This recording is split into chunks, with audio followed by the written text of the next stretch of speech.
everybody, and welcome to Breaktime Conversations, a YouTube channel where I have conversations around education. I have been a teacher all of my life, and along my journey, I have met so many interesting and inspiring people. And so I decided to document my conversations with them here so that you too can hear their stories and the amazing work that they do. I'm here with an old friend, Rajani Padmanabhan. She is part of Brindavan Education Trust. She's a coordinator there, and she has been with Brindavan for almost 17 years, and she's involved with all the programs at Brindavan. Brindavan is a center for children with diverse learning needs. I found this very interesting about her. She is passionate about math and believes that that is a life skill. That sounds amazing, Rajni. She is also pursuing her PhD right now. And how I know Rajni is we both did a master's in special and inclusive education together. And that's how I met her and we became friends. She is an enthusiastic trekker and an avid reader. Rajani, thank you so much for being here. After so long, you're finally here. I know. So thanks, Anupa, for the lovely introduction. Thanks you're so most much. welcome. You're most welcome. So today we are here to talk about what is an inclusive school. So Rajani, over to you for you to tell us what you believe is an inclusive school. Inclusive school, opening up a Pandora's box.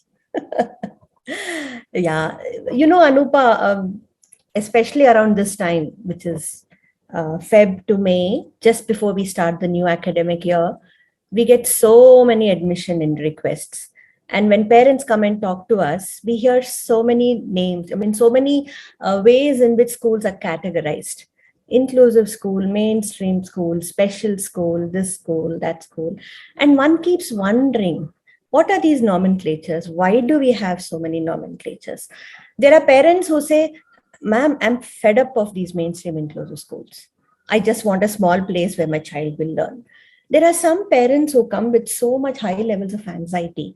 Oh my God, I'm pulling my child out from the so-called mainstream inclusive school, special school, when will they go back, etc., etc., etc. And since I'm also part of Brindavan, at Brindavan, we've always believed that children should be in mainstream inclusive school as much as they can. So which takes me back each time to what is this inclusive school that all of us talk about? When you and I were growing up, there were schools. That's it.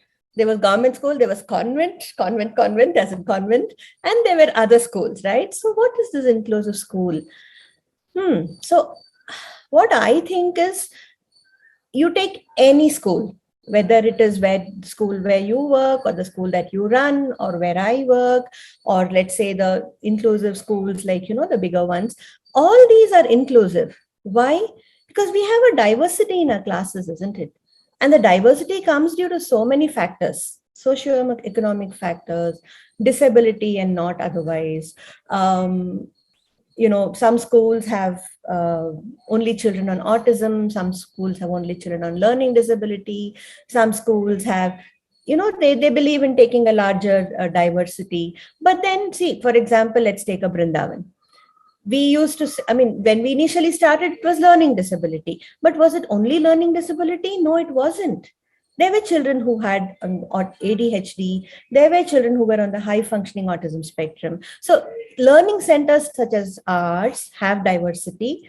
Larger schools such as, let's say, a Kumaran or a DPS or a Aditi Malya or a Sudarshan Vidya Mandir, they also have diversity in their classes. So what is this inclusive tag that gets added? I think it comes when teachers and management consciously believe, right, are aware of the fact that I have a diversity in my classroom. So let me look at what helps most of the class rather than just continue with the regular methods. So I think that's what differentiates, that ideally should be what is differentiating the tag that says inclusive. Because I think whether you like it or not, you will have diversity in your classroom. I may say, no, I may not, I'm not trained to handle children who have ID. I am not trained to handle children who have cerebral palsy, etc., etc., etc. But you taken a child and then you slowly realize, oh no, this child has a lot of other things which are both positive and negative. I think that's what differentiates an inclusive school. Wow, I that's hope really I didn't go on interesting. and on and on. No, no, no. I mean, what you said was so interesting that, it's actually what happens in the classroom, right? So are Yes. you saying that it's up to the teacher then? Is it only up to the teacher? No, because the teacher can do things only if she's allowed to do things, right? Teacher can do things only when she's got a supportive management. Teacher can do things when the team members around her also believe in the fact that there is diversity. So I need to look at different strategies. So it's not just the teacher alone, also the parents. See, we have parents who come and ask us, what is the kind of diversity in your classroom? Do you have children with X disability, with Y disability, right? Because somewhere this feeling is there that, okay, if this child has X disability, then my child will pick up those features. Similarly, you have these in the larger schools also, right? I've heard parents saying, initially they wouldn't take children with special needs. Now they're taking, and my child is picking up not, inappropriate behavior. So is it only up to the teacher? No, it isn't. It is up to the teacher to implement, to strategize, to make sure that child feels I belong to this classroom because my teacher wants me. But she can go ahead and do that only if all these other factors, the school related factors, parents not putting pressure on management or asking, how can you take children with so much diversity? And of course, the children themselves. I mean, if I am a child in the classroom, I want at least that one other child who I can relate with. I want that one other child who will not say, go when I go and sit at the dining table with him, for in the canteen. So it depends on all these. It's not just one person. It's everybody who is part of the school system, inside and outside. And of course, the much neglected part of extracurricular activities. Wow. The Yeah, PT yeah. teacher, the music teacher, the arts teacher. Um, Anupa, you started something that I will so passionate to me. You see, because when you talk about inclusive school, the next word that comes to my mind is strength-based approach. I think one of your earlier speakers had spoken about strength-based approach. So in a school becomes inclusive, a child feels included only when we all look at a strength-based approach. And I think the strength-based approach, the starting point is the parent. You see, when I have a child who has different needs, I go to a school and I say, I want admission, ma'am, because you know what, my child can't do this, my child can't do that, my child can't do this. Of course, there are parents who say, my child can do this, and then come to can't do. But some parents, find it so hard to say, what can my child do? Or what is my child's strength? What is my child's, what is, forget strengths, sometimes it's so difficult to say, what does your child like to do? Right? So it's that strength-based approach which actually defines an inclusive school or an inclusive system. And that starts from the parent. So parent and child encouraging him or her to do what he likes, because that he does what he likes based on his strengths, right? And hence going with the strength-based approach at home with people around you, going to a school and talking about a strength-based approach, telling the teacher, yes, ma'am, I know he cannot do all these, but he can do this, right? Because see, especially if you take a large school, there are 30 to 50 children, that's the amount of children you have in the school. It's so hard for the teacher sometimes to pinpoint what is this child good at. If she wants him to talk about something in the class, what should she prompt the child with, right? So, and where will she get that information from the child? Where will the child get that information when it is promoted at home? So inclusive school, strength-based approach go really hand in hand. That is so interesting. But I have something to say right here.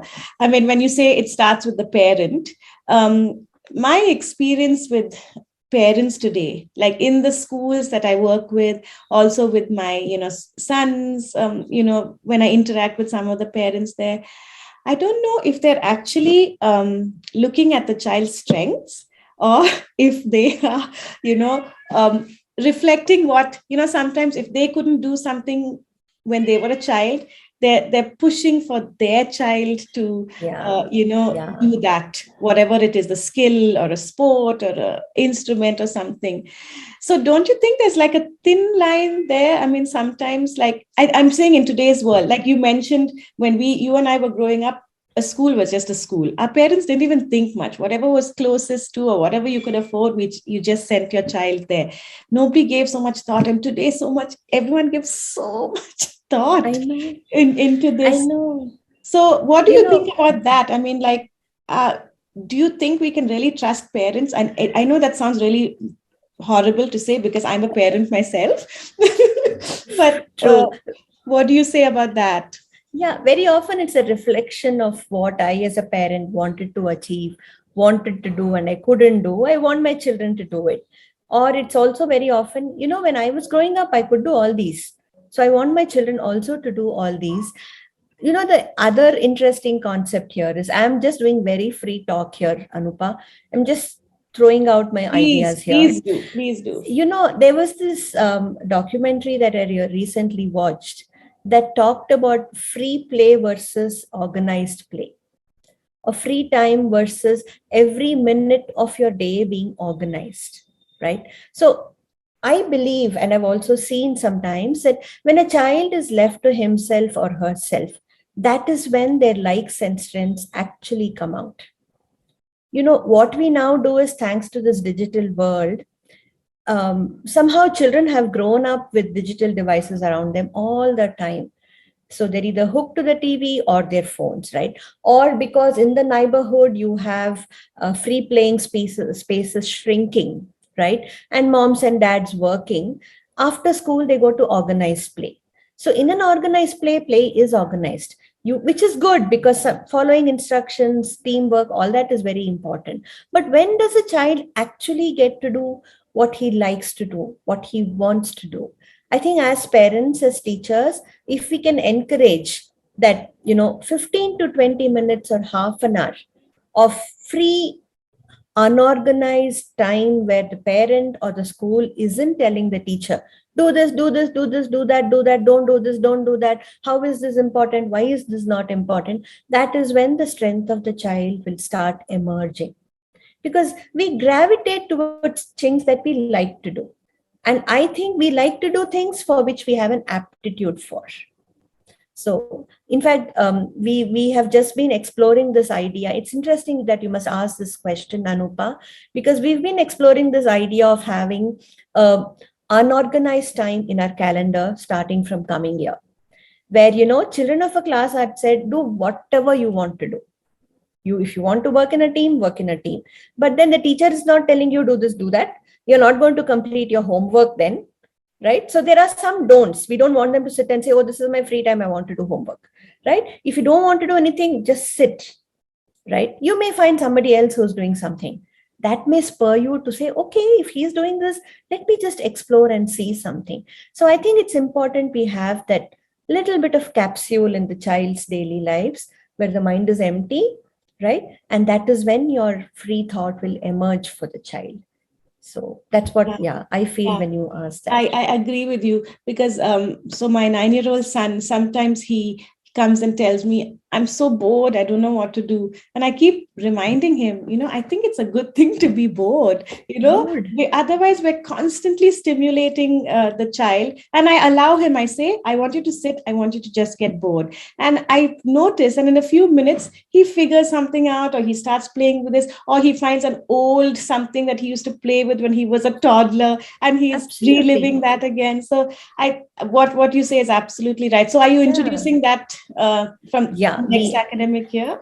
Yeah, we are. The coming Oh, academic year, we are. I love And, it. we are not even looking for an outcome in that. We as parents, when I say we, it's parents and teachers, I don't think we should look for an outcome out of that half an hour, whatever, 15 minutes you give them. Outcomes don't come immediately, right? It's the process that is important. because outcomes may or may not come in the next couple of years. They'll probably emerge when they are in their late teens or early adulthood. Yeah, I really like what you said. Get bored. It's okay.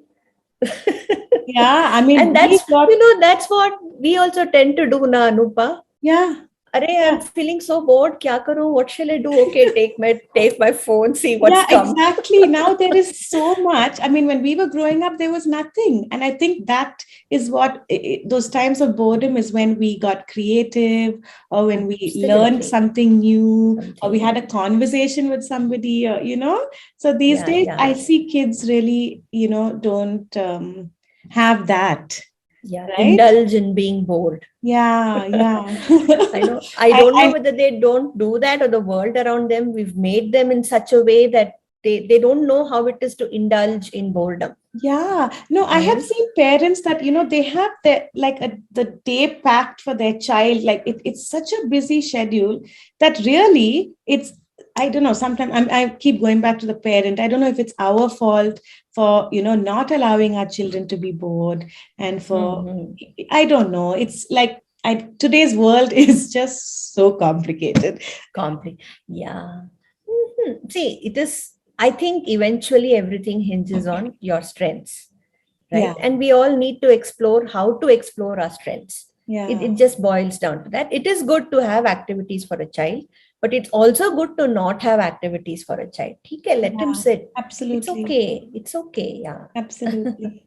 So, Interesting going back to the strength-based, what did you say, approach? Yeah. approach. Yeah. So, is it something that, if I would like to introduce this concept, would Hmm. you would you recommend that we do like a training session with our teachers to talk to them about what a strength-based approach is, and then talk to parents about it? How would you, if you had to, go about it, what would you do?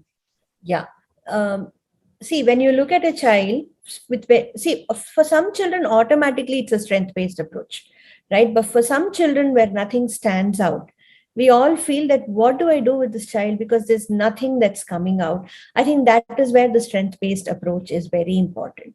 um, so I think it has to happen both ways, from the parent, from the school. And it's good to have a conversation and say that let's see what.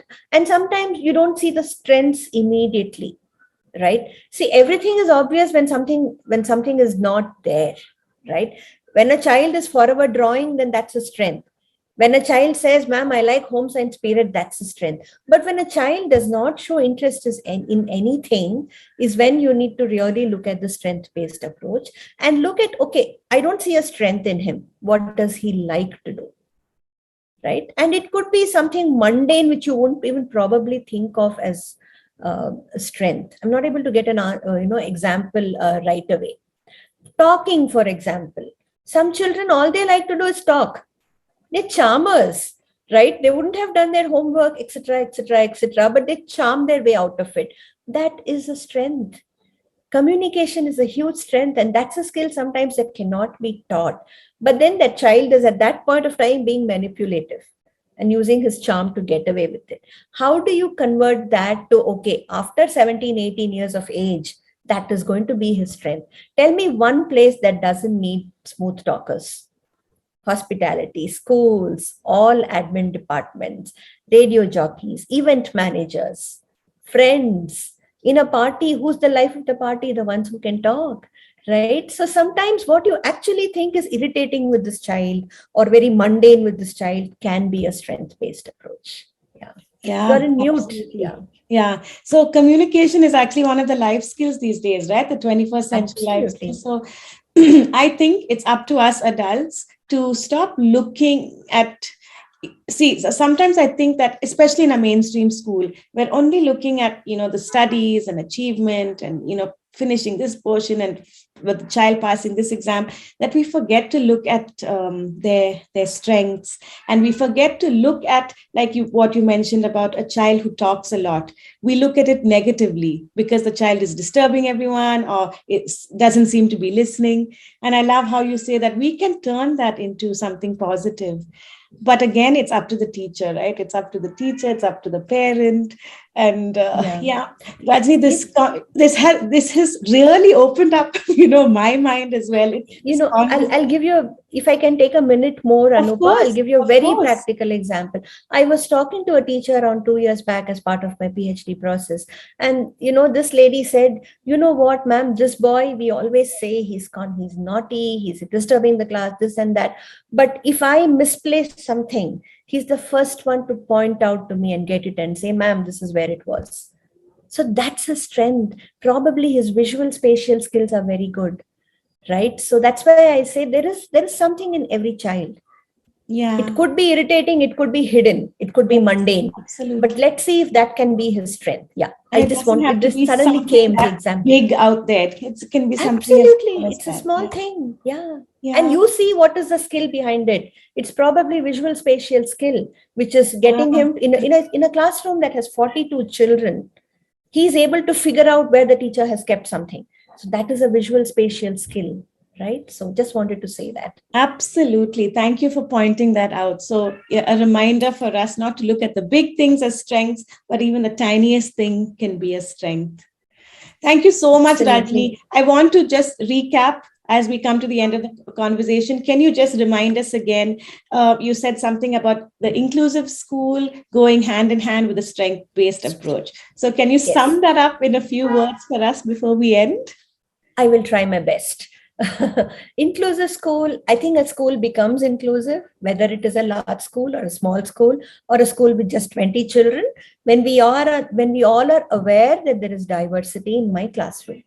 And it works when right from the support staff to the child to the parent to the teacher to the management, everybody is involved, right? And one of the defining factors in a inclusive school is strength based approach, where you believe that every child has a strength, right? And sometimes strengths are not very visible, are not out there for you. So what do you look at? You look at what does the child like to do, and how do you sometimes find out what is the like or the strength?